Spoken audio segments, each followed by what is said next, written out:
Good morning. Good morning, everyone. Welcome. I'm going to give it a minute or two before we get started. If you are coming on, good morning. Welcome. Wonderful to see you here. And if you're tapping in through Art of Alignment Academy Facebook page, I want to invite you to create an account on YouTube so that you might be able to leave some comments and that you and I can chat back and forth. So welcome, everyone. It's a beautiful, kind of chilly Monday morning, March 13th. A little bit of rain, a little bit of snow, just how it should be at about this time of the year. So I'm just going to wait another second and see if anybody else comes on. And in the meantime, I'm going to put my intro to give people a minute to sign on.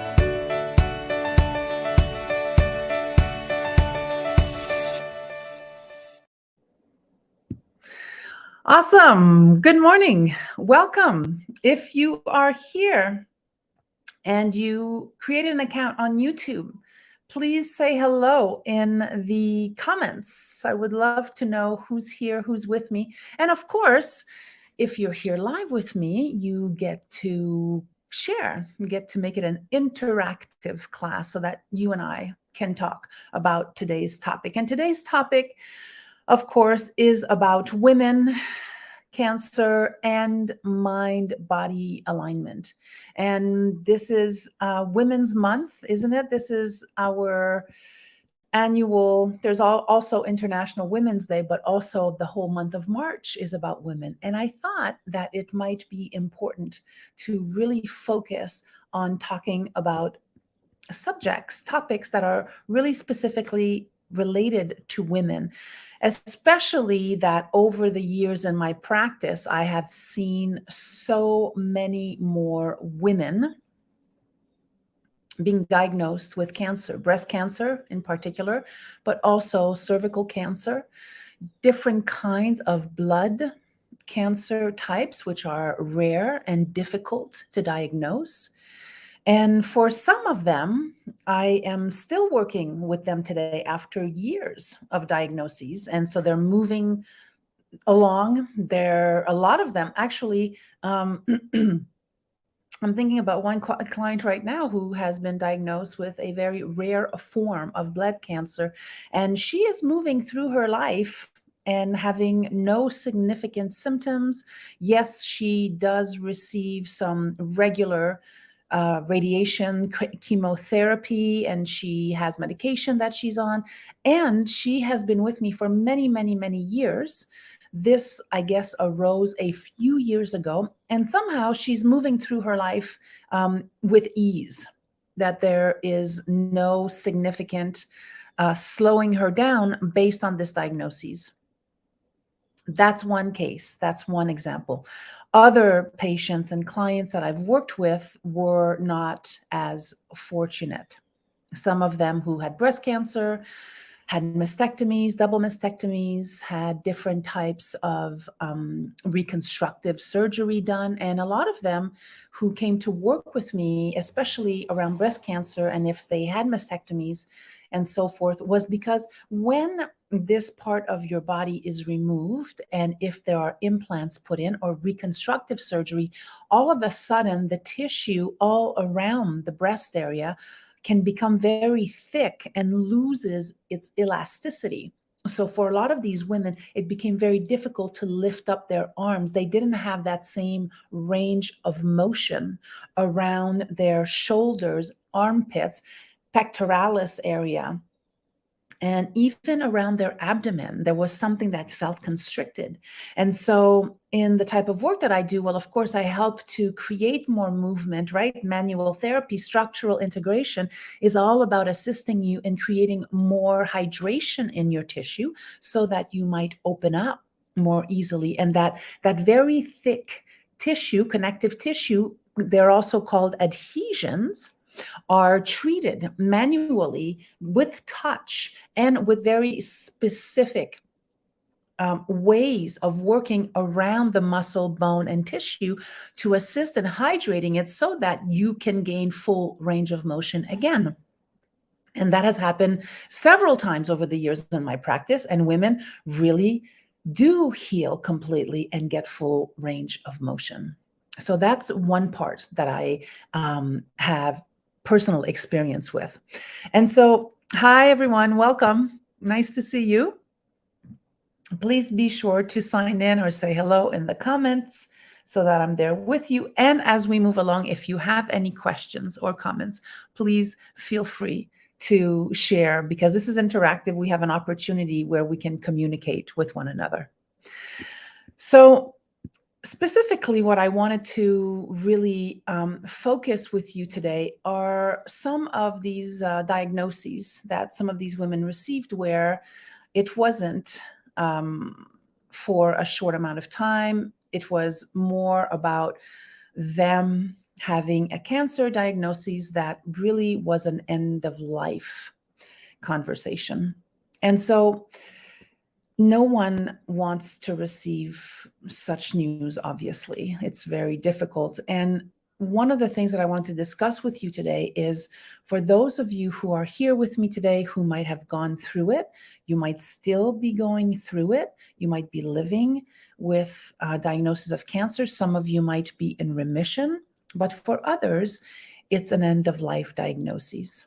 And for a lot of women that I've worked with who have been given that diagnosis, there was a conversation around how their bodies had essentially betrayed them. You know, you feel like your body has become unreliable, you can't trust it, and developed a health condition that none of us wants or expects. And so these women, their experience of being alive, right, of being in life, in that moment gets pulled from under you, and you're left to figure out ways to deal with this condition. And so, for a lot of the women that I worked with, there was a lot of this internal chatter, this talk, this conversation about why me? Why is this happening to me? Aside from genetics, there's a deeper component of receiving that kind of diagnosis that leaves us really in a state of,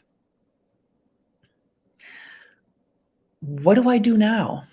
What's the next step? And yes, there are the steps of receiving care and treatment, which are super important. And at the same time, what happens to our internal conversation, our inner self? Who do we become when we're given that type of diagnosis? And so, for many of you who might have gone through this, and if you're here with me on this call, I'd love to hear from you if you want to share, how might you have received this information? Did you also feel betrayed? Did you feel like the rug was pulled from under your feet?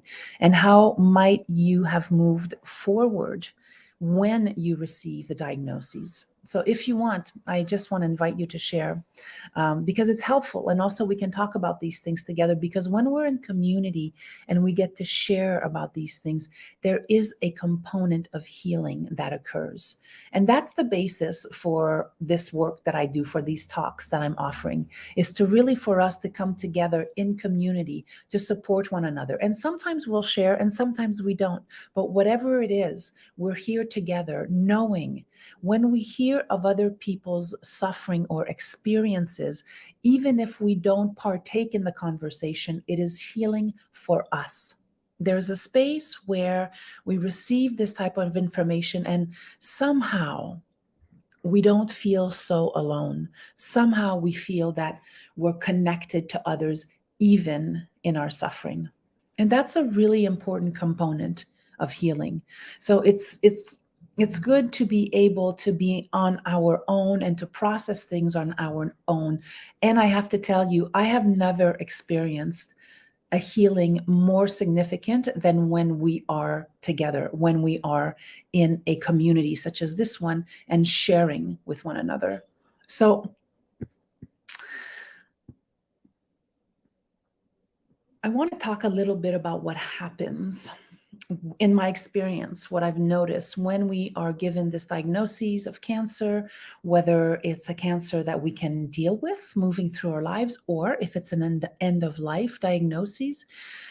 Because you can definitely have, or what I've heard with my patients is that there's a sensation of betrayal and negative emotions that arise, such as anger, resentment, and those have a negative impact on our immune system, obviously, and overall health. So the more we are in these states of anger and resentment, well, even though it's not scientifically proven that forgiveness is a tool to recover from cancer, certainly staying in a state of resentment and anger does not help us to improve the quality of our lives, even if it's just at a mental level.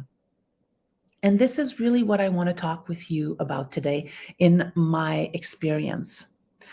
So, to hold on to these grudges, the incapacity to forgive, that is a lot of what was shared with me with these women who most of those who were at the end of life diagnoses had a very hard time in dealing with some sort of hurt that had occurred to them somewhere in their life, that there was someone or a situation or a group of people that they could not bring themselves to forgive in their lives.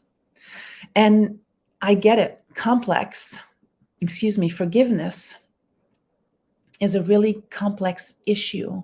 It's not always easy to forgive someone who has wronged us. And I want to make a distinction here and say that forgiveness does not mean forgetting or condoning the behavior that hurt us, but it involves letting go of the anger and resentment that can weigh us down emotionally and physically. Because if we're wrung out, if we're pulled down in these feelings of resentment that we've been wronged, that will for sure contribute to this sensation of doom. And so, even though a diagnosis might be very unnerving, there are ways where we can go into a mode of healing for ourselves after the shock, right? Initially, there's the shock, there's the anger, there's the resentment. I'm not suggesting that we should not have those emotions. That's not what I'm saying. Our talk today is focusing on what's possible to shift, to slightly take a perspective that this is what it is. What now? What's next? How can I live with this condition in this way without feeling every single moment of my life that I'm carrying this disease, this condition, which can absolutely take over your entire mind, body, and emotional space? So the idea that I want to share with you today is particularly in my experience in working with this, and hopefully it can be of support and help to you if you are in this condition or if you know someone that is suffering through this. So in my particular case, I had clients who were seeing me, and they had some friends or sisters or mothers who were dealing with cancer, and they wanted them to come and see me for a healing session, right? So that these women who were going through this diagnosis could feel at least heard, and heard from someone outside of their immediate environment. Because it's really difficult to talk about this with our families, right? If you're very close to people, it's hard for the person who has a diagnosis, and it's also hard for people who are supporting that person, or who is the husband or the wife or the partner or the sister. So, when there's no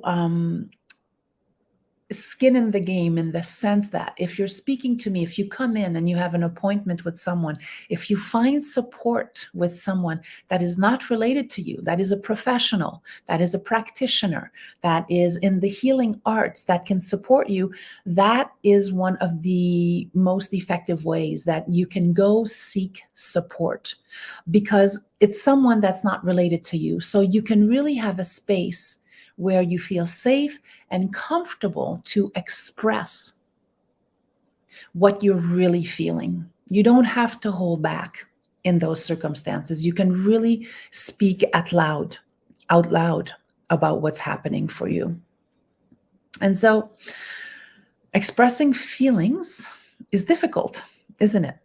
Even us as a culture, we're not super encouraged to express our feelings and emotions. So it's pretty much difficult to learn how to express emotion when you're in this state, when you've been diagnosed with this condition and you're already not used to expressing emotion.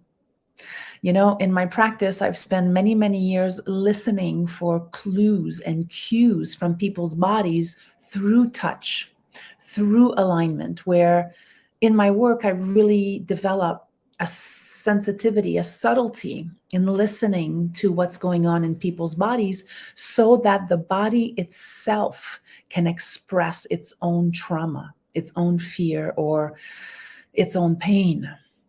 So a lot of the time, it might not come through verbally, vocally, especially if we're not used to express emotion. But if you seek for help from a practitioner that does body work, alignment, healing work, it's very useful, because what starts to happen is that you release your attachment to have an intellectual experience around this condition, this diagnosis, and you allow for your body to just drop into a state where you start to gently melt and float into a different layer of consciousness. And when you get to this place with the support of a practitioner, then your body naturally will start to speak. Your body will start to share information. And what tends to happen is that you might vocalize it, but it's not coming from an intellectual place. It's a much deeper relationship where the body gets an opportunity to share its own hurt, its own trauma. So it's really important as a first step. If you are someone who has cancer, is going through cancer, was diagnosed with cancer, or if you have an end of life diagnosis, to allow yourself to feel all of these emotions that arise. And the first step is to really go and find support. And it's fine if, of course, you're speaking about it, right? You can find someone who is a therapist and who deals specifically with this condition. Of course, that's definitely helpful. From my experience, because I work with the body all day long, there is another level of subtlety and healing that can happen at the body level, even though your body is being attacked by these cells, even though you might feel like you're being betrayed. There is a real deep place of silence, of healing that occurs when we just release and surrender to the moment. And this is something that I have not experienced in a speaking way. It's a much deeper body felt sense relationship. And when we're in these spaces of silence, of dropping in, of allowing for our body to be supported by another in this way, there is a place where it's a much deeper connection with safety, that you're feeling held and supported. So, first and foremost, you feel safe. Secondly, you can just drop. You can just drop and allow yourself to go through all of the sensations. And from there, your body starts to reveal itself in a way that you may not have experienced before. And when the body does this, something comes to the fore. And a lot of the time, with patients that I've worked with, they will voice what's occurring in their body because they're sensing and feeling it, sometimes for the first time in their lives. So, if you're going through this right now, the first thing, of course, is to seek support.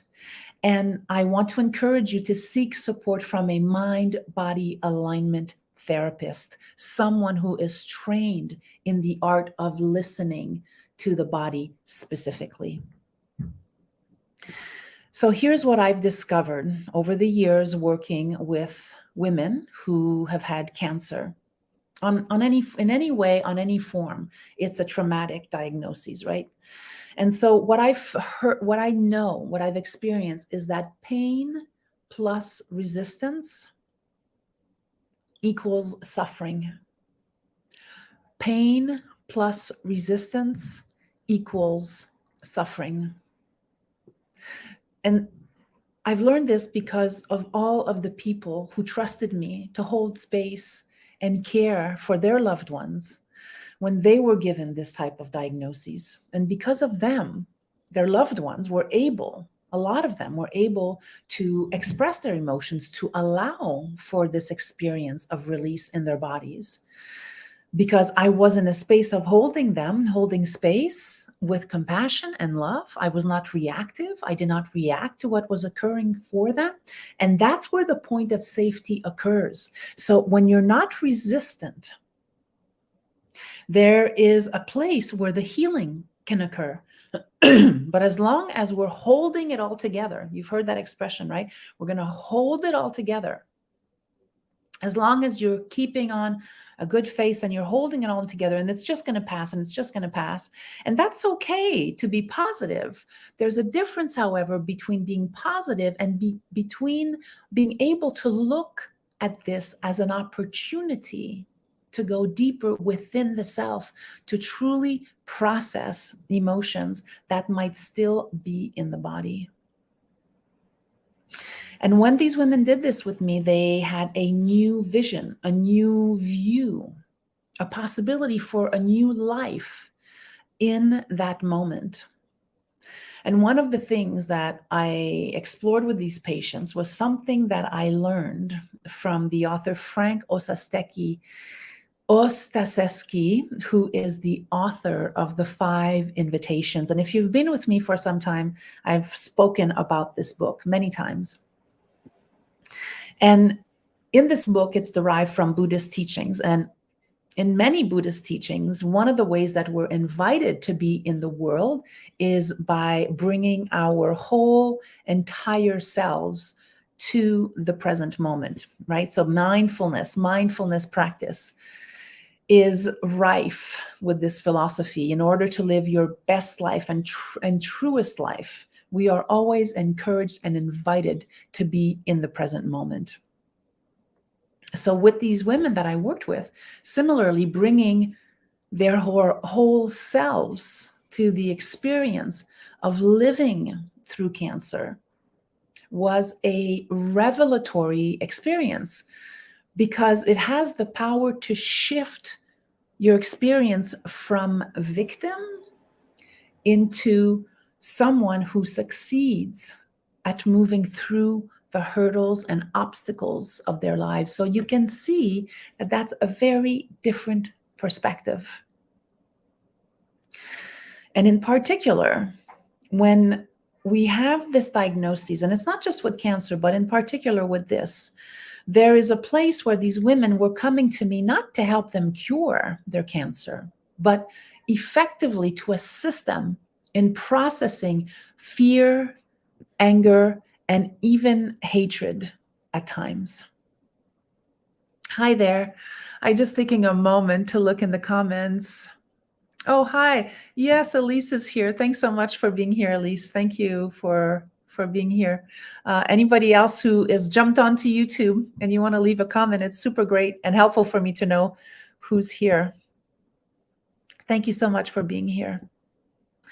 So going back to this, right? How do we process this anger, shame, rage, even hatred? And hatred is not always, and these, not just hatred, but these emotions are not always in relationship with someone else. They can be emotions that you're directing towards yourself because you feel betrayed by your body.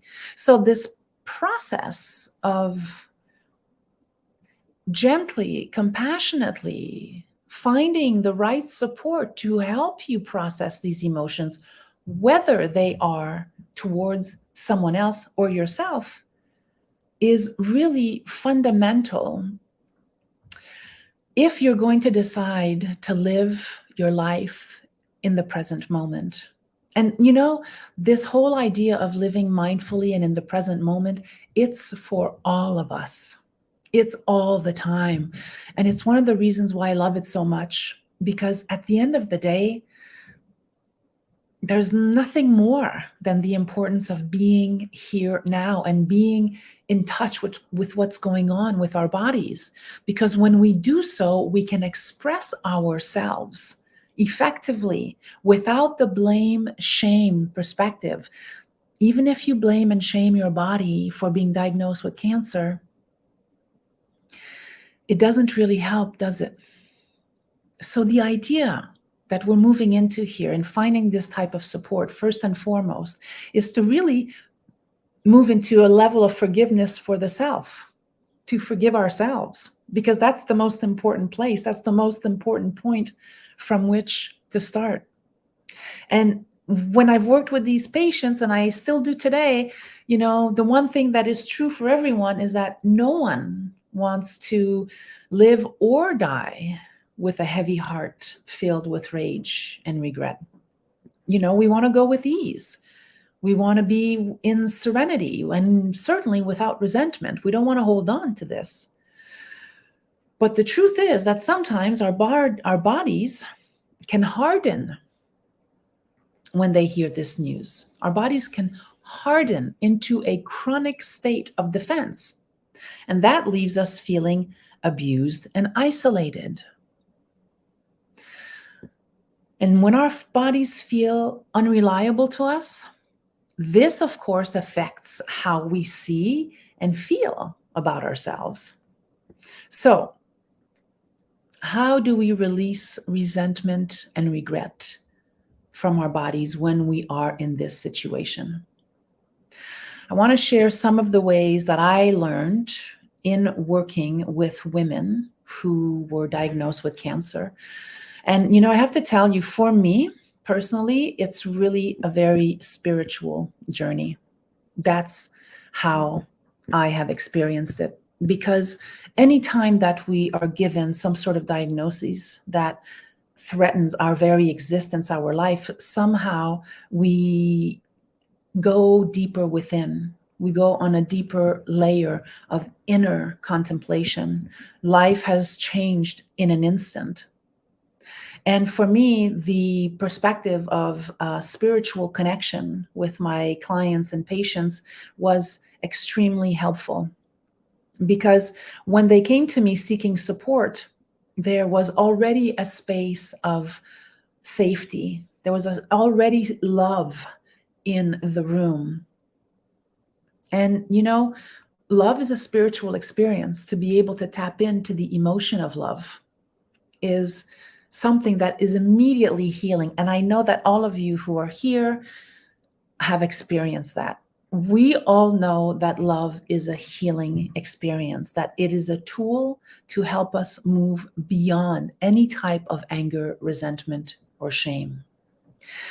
So, seeking support was the first thing that I offered you in my experience that was effective. The other one, if you're receiving this type of diagnoses, staying informed, staying informed and finding out more about your condition can certainly give you more control on the situation. And in this case, having control on the situation is a very positive thing, because if you're just avoiding it or shying away from being, again, we go back to what I shared before, being in the present moment and in relationship with the diagnoses, then its charge lessens. When we have more information, it gives us a sense that we are more in control, and control in this way can feel really helpful and healthy. Thirdly, focusing on what can be controlled. So finding out more about your condition. The other part is what can be controlled, such as maintaining a healthy lifestyle. So, what does that mean? In the moment, spending a healthy lifestyle, maintaining healthy relationships with your loved ones, finding ways to make the most of your days, whether it's temporary, whether you're going through this process, or whether you have been diagnosed as a terminal illness. This is when the forgiveness piece can come in, because we drop all of our attachments to the past. If we know that we're closer to the end than the beginning, if we know that there's a possibility that we might die, it's kind of an opportunity in some way. You know, you get closer to your loved ones, you spend time with people you care about, and also there's an opportunity in that space to release attachment to the past. And essentially, that is one of the ways to forgiveness. Because when we're closer to the end, or when we're diagnosed with that type of condition, I mean, what really is there to hold on to any longer? How does it serve us to hold on to any of the pain or resentment or rage? So there's an opportunity there, you see, when you can control and maintain a healthy lifestyle by being in communication with others. There's an opportunity there. There is a window there where we can start to practice a little bit of this forgiveness tool that I was talking about. Another great one that can be helpful as you're moving through this process is to consider your legacy. Have you ever thought about your legacy?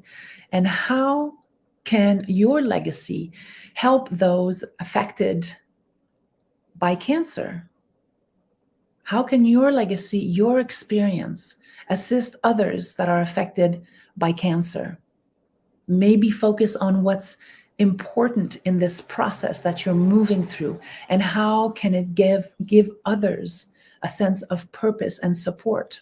And that's a big one, right? Because when we're not feeling well, we may not necessarily think about leaving a legacy about what we're going through.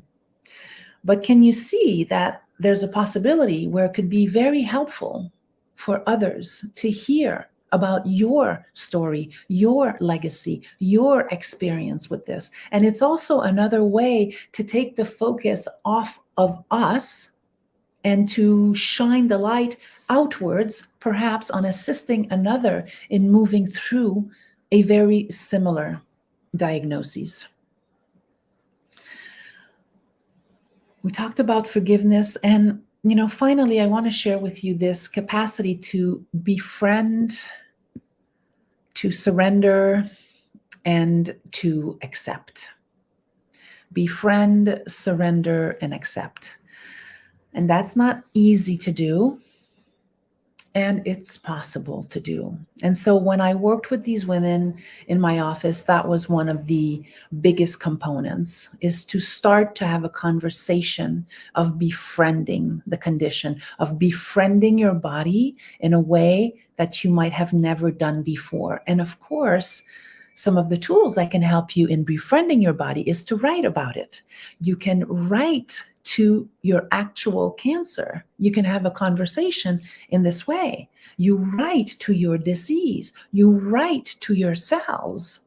You can speak to them, of course, and writing them a letter is another way to express emotion. And that's a very personal way. And do you see how there's a component of spirituality in that? Because it's an inner travail, it's a contemplation. It's a place where you go deep within and you write about your experience around this.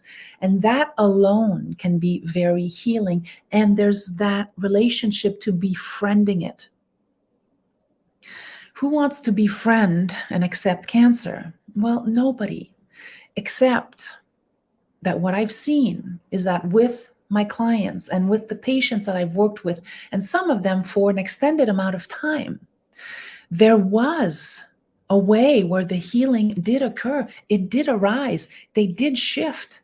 And for several of them who had a terminal diagnosis, their family told me that at the end, they were able to go in peace. They were able to go in peace. So when I think about when I'm ready to go, or if I ever get a diagnosis on this level, I want to be able to know that I've done the best that I can while I'm here. I'm doing what I'm meant to do, and that I'm taking it one moment at a time, and that I don't want to leave angry and bitter and resentful. I just don't. In my heart of hearts, just thinking about the hardship and misery of that, and not just for ourselves, but of course for those who are left behind, isn't it?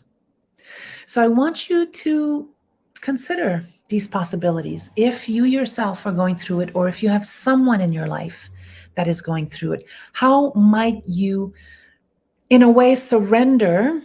And I don't mean surrender by giving up. What I mean by surrender is actually opening up to the possibility of being in relationship with this condition. And it's like everything else I really share, any other condition, even our daily lives, to be in relationship with ourselves, with our bodies. And also, there is a very healthy level of acceptance that is another tool that serves us as a healing possibility. To accept it doesn't mean that you give in. No, it means that you are in relationship with it. Okay, the reality is, here it is. Here's what's happening to me. So to be in a state of reality does not mean that you do not continue to aspire to heal completely. It just takes off all the charge and the sticky heaviness of having to be in a state of, oh my God, this is what I have, this is what's happening, it's doomed. No, it doesn't have to be doomed. So I just want to be able to share with you what I've experienced, and how even at the end of life, a lot of people that I've worked with were able to leave this earth in a state of peacefulness, that they had connected with their beloveds, that they were able to share and to express how they were feeling in a way that is healthy, in a way that is peaceful, in a way that was a beautiful transition towards surrendering. So there are different levels of this. Thank you so much, Leanne, for your sweet comment. I appreciate it. Yeah, it is a touching subject. It's a difficult subject, right? Which is why I really wanted to bring it here today, so that we can just have an open, mindful, loving conversation around it. So just to reiterate what I shared in terms of how to handle this, either for yourself or with someone that you love, find support. Find support in a way where people can be touched, acknowledged, and healed, even if the person is in the hospital and it's a terminal disease, so that people can be touched. Touch is so incredibly healing. To go to them, to touch them, to tell them you love them. So support is important. And if it's possible, to stay informed around the condition. If it's a new condition that you are being that you're learning about, to stay informed about it, to not be afraid to find information about what type of cancer, what can be done, what are the solutions. Also, to find a way to control and maintain healthy relationships with your loved ones, with people around you, as a support system for you to be able to leave a legacy around this experience. If it's an end of life diagnosis, would you consider leaving a legacy and sharing of your experience with others, which can help in shining the light on being of service, as opposed to focusing constantly on our condition or what's happening in our life at the moment? And also to befriend, to surrender to it with open arms, meaning not giving up, but to surrender in a way to open up your heart, your spiritual connection with God, with the universe, with nature, to surrender and accept what is in reality without giving up. I am not suggesting giving up. Surrender is this beautiful place of release, so that we're not tight in our bodies. Because if you continue to stay tight in your body, there's no wiggle room. There's no wiggle room for healing and for love. Okay, so I hope that those few are helpful. I wanted to share finally a meditation practice that I learned from Tara Brach, who you might know, who's a very popular meditation teacher that I studied with for some time. And she talks about this meditation that's called breathing through. And she explains it like this. The first step is to imagine yourself breathing in and allowing the pain of fear to pass through your heart.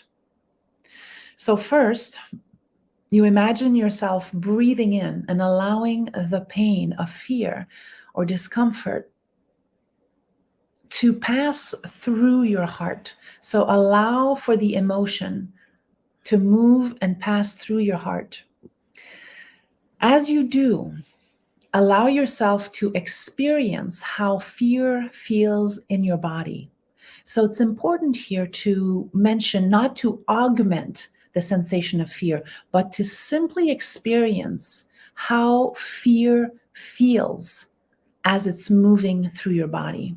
So you want to do this in a place where it's quiet, when you're just with yourself.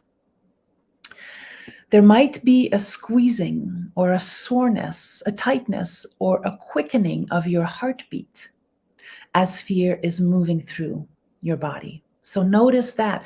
Don't augment it, just notice it. By registering what fear really feels like, you automatically start to accept it. This is an important point.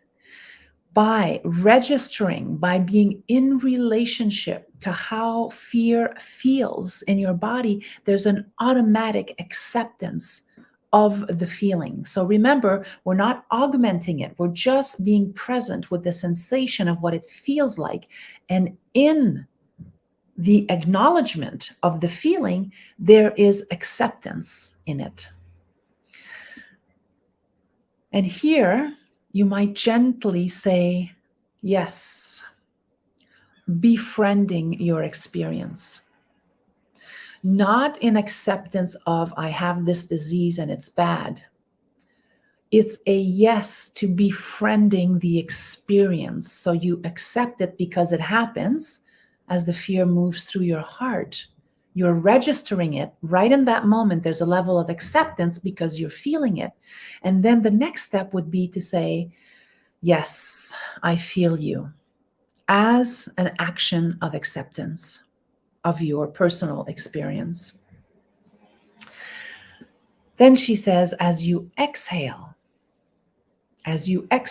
imagine breathing out and surrendering fear into the whole web of life the field of love and awareness, which is our deepest nature.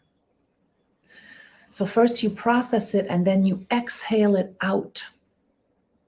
Imagine breathing out and surrendering fear into the whole web of life, the field of love and awareness, which is our deepest nature. You're releasing it, you're letting it go. Instead of bracing against fear, we let it strengthen our sense of belonging and wholeness.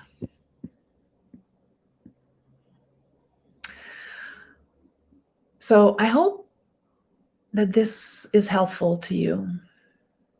If you have any questions, if you have any answers, any comments, I want to invite you to reach out to me.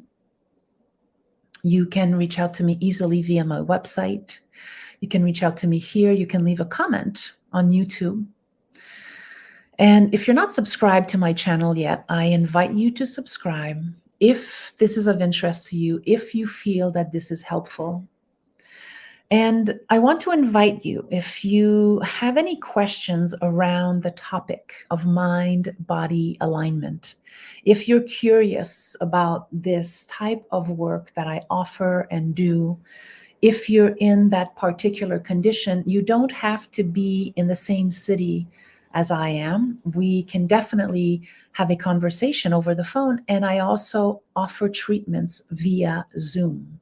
So it's another way for you to explore the possibility of healing yourself if you or someone you know is going through a cancer diagnosis, or if they're living with cancer and they're having a really tough time.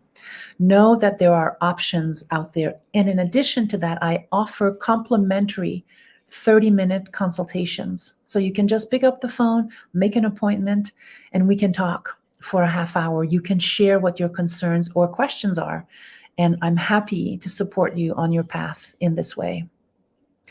So if you like today's conversation, give me a thumbs up on YouTube. Thank you for being here. I appreciate your presence. I appreciate your time. And I hope to see you next week, same place, same time, to discuss another topic on Women's Month in March. We'll evolve into another topic next week. Thank you for being here. Bye for now.